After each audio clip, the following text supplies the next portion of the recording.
war on drugs has utterly failed. But I'm not the Prime Minister who wants to have a special relationship with Donald Trump, a man who says he admires Vladimir Putin. Do you think the two main parties have just forgotten about young people altogether? I think they've not forgotten about them, I think they just don't care.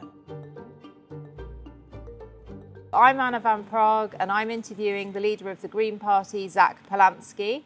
Zack, what are the Green Party's core policies? Well, ultimately to reduce inequality, and all I mean by that is the fact that rich people have got richer than they've ever been before, and the gap is widening and widening. So we want to do things like end shareholder dividends, so to make sure we're nationalising the water companies, to make sure we're taxing multimillionaires and billionaires to spread that wealth and money around our economy, and to essentially make sure we're funding our public services. All that, as well as obviously strong action on the climate crisis. And what did you think of Keir Starmer when he said in Prime Minister's questions you were high on heroin, soft on Putin? I thought it was below the office of the Prime Minister. First of all, the war on drugs has utterly failed. We need a public health approach, which is why I talk about legalising and regulating drugs. So rather than making cheap jibes, I'd like to see the Prime Minister talk to organisations, particularly families who have lost children or grandchildren to the war on drugs, who are saying we need a different approach.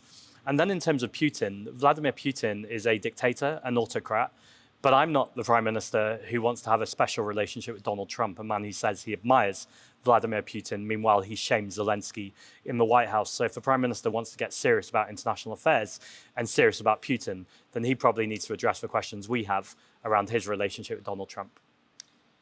I wanted to ask you, because you're so incredibly popular with young people, what is it you're offering young people that other parties aren't, and why do you think you're such a hit with young people? Well, hope for a start, I think. A livable future.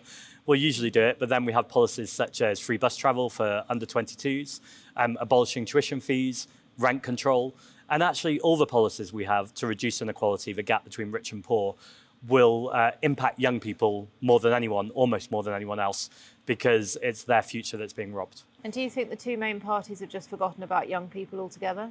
I think they've not forgotten about them. I think they just don't care. I think they care more about serving vested interests. They've taken donations from oil and gas companies, arms trade companies, private healthcare companies. And actually what I think is unique about the Green Party is we don't take money from dodgy donors. We're funded by our members. And I think when that happens, you're free to worry about the futures of not just young people, but actually everyone in this country, rather than the people who pay you.